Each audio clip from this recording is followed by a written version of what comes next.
It appears our working styles just aren't compatible. Starting tomorrow, there's no need for you to come in, I declared, feeling I had reached my breaking point.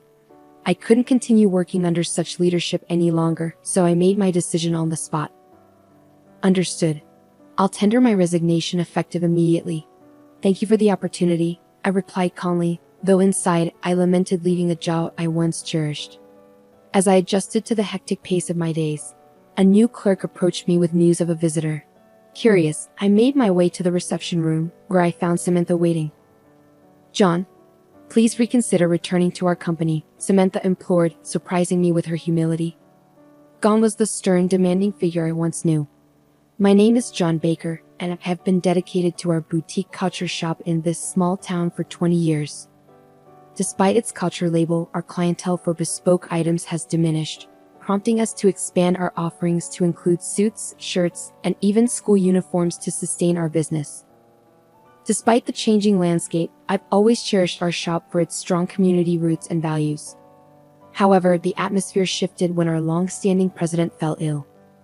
He was the visionary behind our establishment, but as his health declined, his granddaughter Samantha Smith, with no prior industry experience, assumed leadership.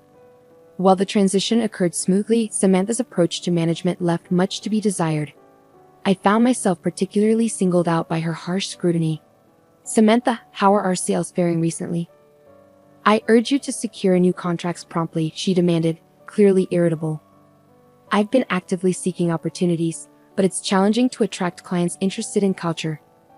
The decline in demand is evident, and our traditional couture model is facing challenges, I explained, attempting to provide context.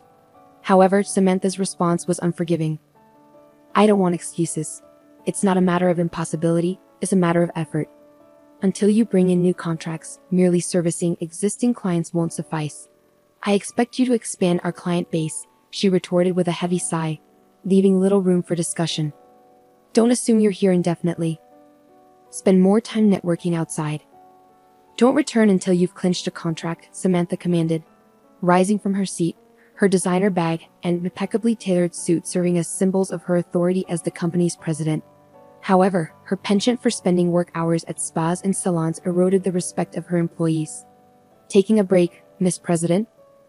We have a 3:00 p.m. meeting regarding the uniforms, I interjected, only to be met with Samantha slamming her bag onto the desk with a resounding thud. A break? Let me make this clear, a president doesn't take breaks. It's frustrating to be lumped together with regular employees. Opportunities can arise unexpectedly, and it's crucial to maintain a visible presence. Think before you speak, she reprimanded sharply, before briskly making her exit, the glimmer of her ostentatious diamond necklace almost blinding in its brilliance. As the lunch break commenced, I hastily devoured my meal, reminiscing about the days when leisurely lunches were the norm before the previous president's departure. Since Samantha assumed control, the luxury of idle chatter and shared takeout had vanished.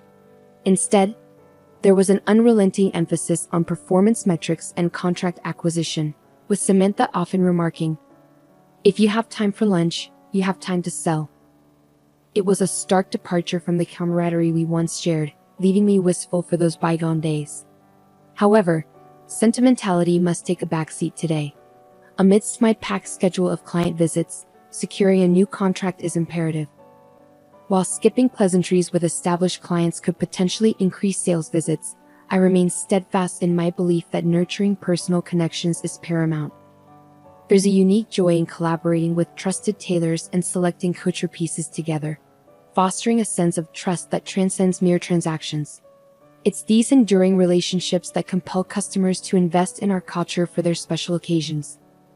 Despite the pressing time constraints, I ensure to extend genuine greetings to our suppliers and loyal clientele. Visiting the home of an elderly customer who had entrusted me with her granddaughter's wedding couture, I inquire of the recent nuptials. The warmth in her recounting of the celebration and her satisfaction with our couture fills me with genuine happiness. When she entrusted me with her other granddaughter's wedding attire, it was truly a moment of joy. As the day unfolds, the dwindling time leaves little opportunity to pursue potential clients, resulting in a lack of new contracts secured. With the clock striking 2, I reluctantly begin my return to the office, knowing I must hurry to make it in time for the impending meeting. Each step feels heavier with the weight of unfulfilled expectations.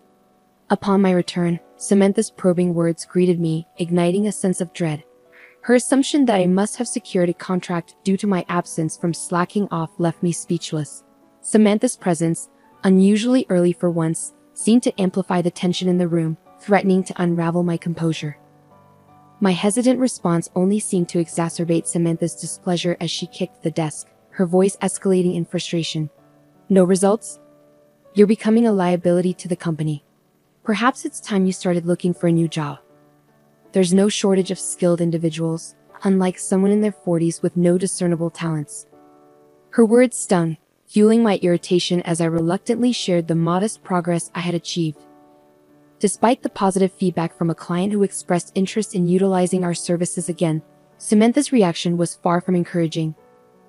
And when will this potential sale materialize? How many items? At what price point? Is this a one-time occurrence or a recurring agreement? Samantha's interrogation continued, her tone devoid of warmth or understanding, further deepening my frustration. Listen, you seem to confuse socializing with sales. Sales isn't complete until the product is delivered and the invoice is sent. It serves us no purpose to inflate the significance of your casual conversations and boast about them. Though I felt the urge to retort against Samantha's assertion, the reality remained that I had failed to secure any new contracts. Determined to prove her wrong, I resolved to redouble my efforts and secure a contract the following day. As I began organizing for the impending meeting, Samantha unexpectedly interjected. Change of plans. I have an appointment to attend, so let's postpone the meeting report until tomorrow, Samantha announced, already preparing to leave. Caught off guard, I couldn't help but question her decision. Wait a moment, I was under the impression we had a meeting scheduled for today. If we don't confirm and proceed with the orders now, we risk missing deadlines. Your presence as the president is crucial. Is this appointment truly unavoidable? I queried, met with an unmistakably irritated expression from Samantha. It's an important dinner engagement. I don't have time to spare on this matter, so I'm leaving now, Samantha asserted, her tone brisk as she made her way towards the exit. Just before departing, she turned back to address me. Remember, your job isn't finished after the meeting. Once the orders are placed, go out and secure at least one new contract. And don't expect any overtime pay, so give it your all, Samantha remarked with a hearty laugh before exiting, leaving behind a puzzled meeting attendee who had expected the president's presence. However, I managed to reassure them and salvage the situation. In our small-scale company, trust is paramount. This was a principle instilled by the previous president, who led by example, always attending sales meetings and diligently overseeing deliveries. It was this commitment to service that garnered trust from our community, sustaining our business thus far. Yet lately, I sensed a decline in that trust. Determined to restore it, I resolved to handle the situation with integrity and secure orders as usual. After seeing off our business partners and gaining their understanding, I immediately began preparations for further sales visits. I'll be stepping out for a while, so feel free to leave when you're ready. Thank you all for today, I announced to my colleagues, eager to take proactive steps towards rebuilding trust in our company. It was already nightfall, the workday long over, as I exchanged greetings with a few remaining colleagues before embarking on my sales rounds. The following day, I arrived at the office with renewed vigor. The previous day's cold calls had yielded promising results. I had engaged with a potential client interested in revamping their company's uniforms. Though not a major corporation, our conversation flowed smoothly, culminating in the agreement of a contract on the spot. While the initial order only encompassed summer apparel and winter sweaters, the prospect of nurturing this client relationship could lead to lucrative opportunities, including renewals and referrals to other businesses. Aware of the potential of such connections, I felt buoyant, anticipating a positive report to Samantha. However, my optimism was short-lived. Samantha, who arrived slightly late, summoned me immediately. John, don't we have a report from yesterday's meeting? And I want to hear about your subsequent activities. Certainly, I'll provide the report now, I responded, approaching Samantha with a sense of eagerness. Yet, upon reaching her, I noticed her rubbing her temples wearily. Are you all right? You seem unwell, Miss President. Just proceed, was her curt reply. A faint odor of alcohol lingered in the air, indicating she had indulged until the early hours and was now feeling the effects. Seeing Samantha in such a state left me incredulous. Despite my astonishment, I succinctly recounted the events of the previous day. We proceeded with the order as usual for this year. There was some negotiation on price, but they understood that it wouldn't change moving forward, and then... Wait a minute, they requested a discount, didn't they? And you resisted, insisting on raising prices, Samantha interjected, her bloodshot eyes fixed on me with intensity. No, that's not the case. While we ideally would adjust prices to account for inflation, given that we're offering similar products to other companies, it's challenging to implement such changes without impacting their profit margins. Unfortunately, they weren't receptive to that idea, I clarified, bracing for Samantha's reaction. Infuriated by my response, Samantha lashed out. That's precisely why they're taking advantage of us. We need to assert ourselves like they do. What's your plan? It's not about their profits. Our profitability should be the priority. Though she held the title of president, I couldn't align with Samantha's viewpoint. While assertive negotiation is crucial, prioritizing one party's profit over the other can be detrimental, particularly in intercompany transactions. Recognizing that further debate would only escalate tensions, I proceeded with my report from the previous day. We'll reassess the pricing structure moving forward. Additionally, I'm pleased to report that we secured a new contract, I announced, hoping to garner at least a modicum of approval from Samantha. Not bad. What's the projected profit margin? Samantha inquired, displaying a faint glimmer of interest. We've acquired an order for summer clothing and winter sweaters from a small-sized company with a few dozen employees. While it's not a monumental contract, it represents a promising foothold for potential future opportunities, I explained, eager to highlight the potential for growth. However, Samantha's response was disheartening. Is that all? And it's not even culture? It seems your efforts outside of regular work hours have yielded little. Truly disappointing, Samantha remarked, her words piercing through my optimism. At that moment, I felt a surge of frustration and disillusionment wash over me, reaching my breaking point. Excuse me, but it seems you misunderstand the nature of this job. It's the relationships and connections we cultivate that drive our success, not just immediate profits, I asserted firmly, challenging Samantha's narrow focus. Though taken aback by my boldness, Samantha quickly reverted to her usual haughty demeanor. Understood, it appears we're not compatible. You needn't come in from tomorrow, Samantha declared, drawing a decisive line. I had reached my breaking point. Continuing under such leadership was untenable. Understood. I resign effective today. Thank you for the opportunity, I responded without hesitation, knowing that I couldn't continue in an environment that disregarded the importance of meaningful connections. With that, the decision was made for me to leave the job I once loved. Alone in the empty room, I grappled with uncertainty about my future. Despite leaving abruptly, I had nowhere to turn. My modest salary had left me with little in savings, and the prospect of financial instability loomed large. Then, unexpectedly, a familiar name flashed across my smartphone screen, Tom Wilson. We had attended college together, sharing fond memories and occasional outings. Though our interactions had dwindled in recent years, the call from an old friend filled me with hope. Long time no see, how have you been? Tom's voice carried warmth and familiarity, offering a glimmer of comfort in my moment of uncertainty. Indeed, it's been too long. I'm doing well. You sound great too, John. Tom greeted me warmly, though his next words cast a shadow over our conversation. How's work? Knowing you, John, I'd imagine you're excelling as a capable leader with a strong support network. It's a bit complicated. I've actually been unemployed for a while now, I confessed, feeling a pang of disappointment even in Tom's sympathetic response. Despite his usual upbeat demeanor, Tom seemed momentarily at a loss for words.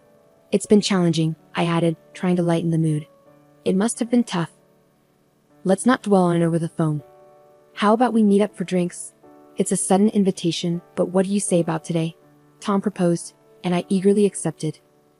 The prospect of catching up with an old friend was a welcome distraction, and I felt a deep-seated need to confide in someone. We settled on a pub we used to frequent and agreed to meet later that day. I was taken aback, you clashing with the president and leaving the company in such a dramatic fashion.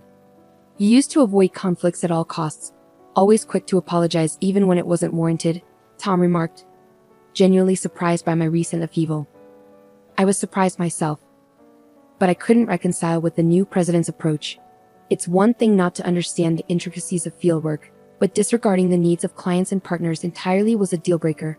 I explained, grateful for Tom's receptive ear. Despite years of distance between us, I was comforted by the familiarity and openness of our conversation. Did you always work in sales at that company? Tom inquired, delving deeper into my professional history.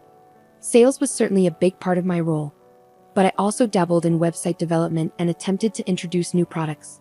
It was enjoyable, but unfortunately, budget constraints hindered our progress. I explained to Tom while showing him the company's website on my smartphone, proudly revealing that I had created it myself. Did you really design this? I assumed it was outsourced. It's just as professional as any other site, Tom marveled, impressed by my handiwork. The previous president emphasized the importance of a website that would appeal to younger demographics, so I dedicated myself to learning.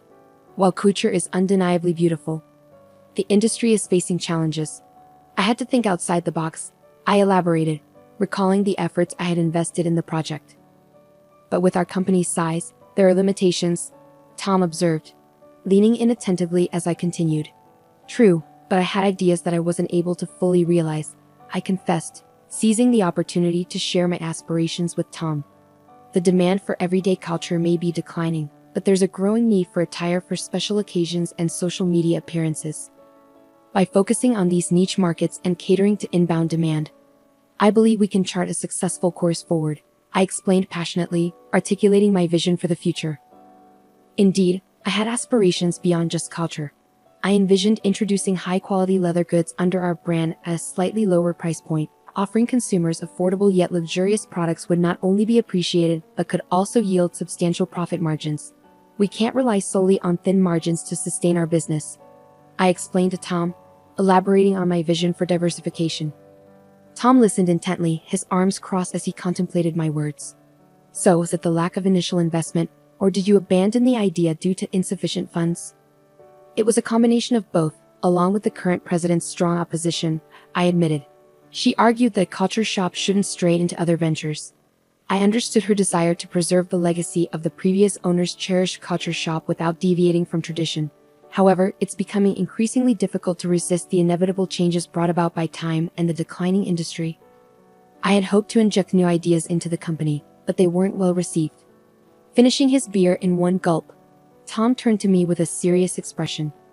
John, how about joining my company? I'll offer you a fixed salary equivalent to what you were earning, plus commission on sales.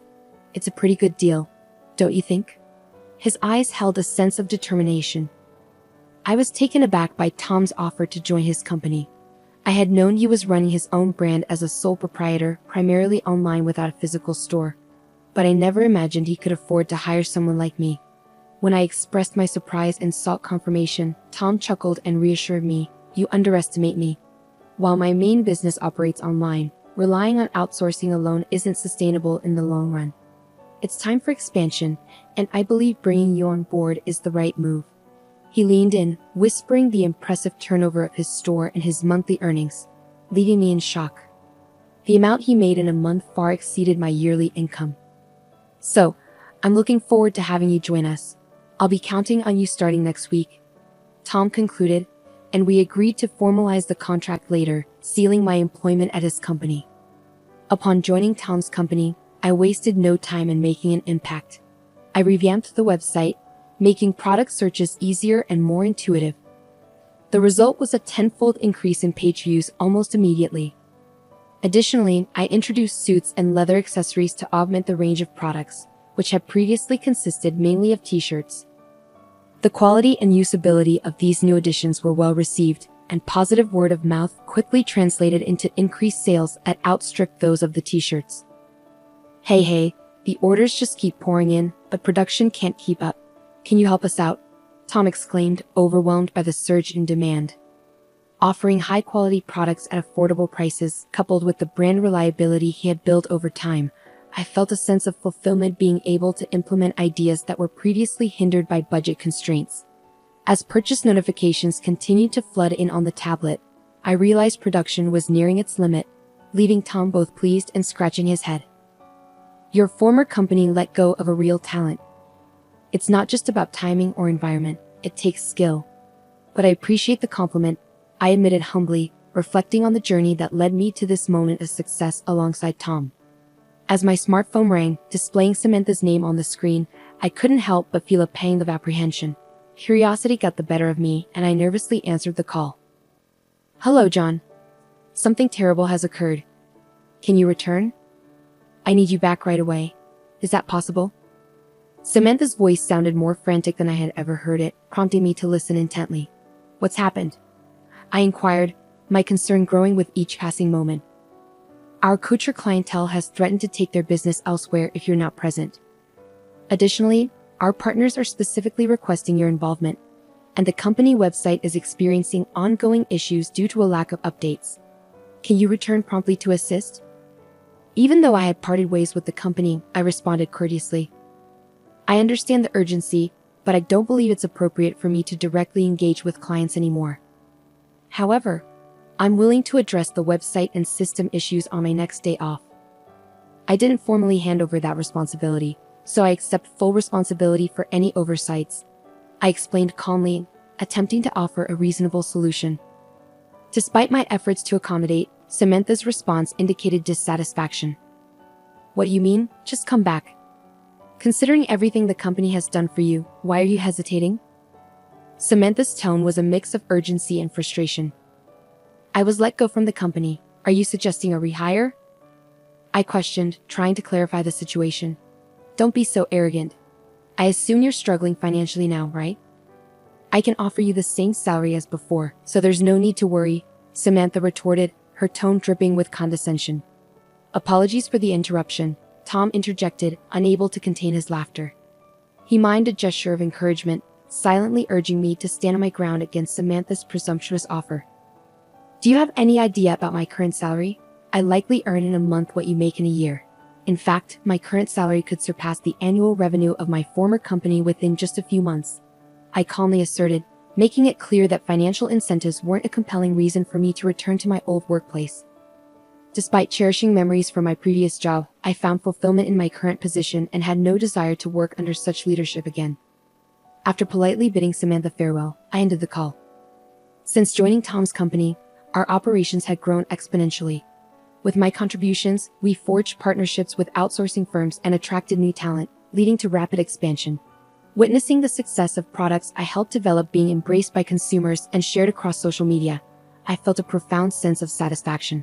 Amidst my hectic schedule, I was interrupted by a message from a newly hired clerk informing me of a visitor. Intrigued, I made my way to the reception room, where I was surprised to find Samantha waiting.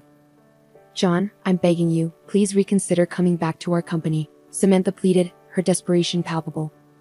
Despite her earnest plea, I remained resolute in my decision to move forward and declined her offer. "What happened?" "Let's hear the details first," I urged Samantha, guiding her to sit on the sofa. She appeared visibly worn out, a stark contrast to her once vibrant demeanor. "Since you left, we've been hemorrhaging customers. It's not just individual clients. Even our corporate partnerships are crumbling. I can barely cover the employees' salaries anymore. If things continue like this, we'll be forced to shut down the shop." "I need your help," Samantha confessed, her voice tinged with desperation. While I couldn't help but sympathize with Samantha's plight, it was clear that she had brought this situation upon herself by prioritizing profits over communication and relationship building. It was inevitable that partners would abandon ship if they felt neglected.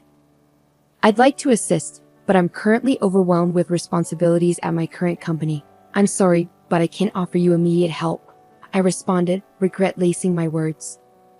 In a last-ditch effort, Samantha implored me for assistance, clutching at straws.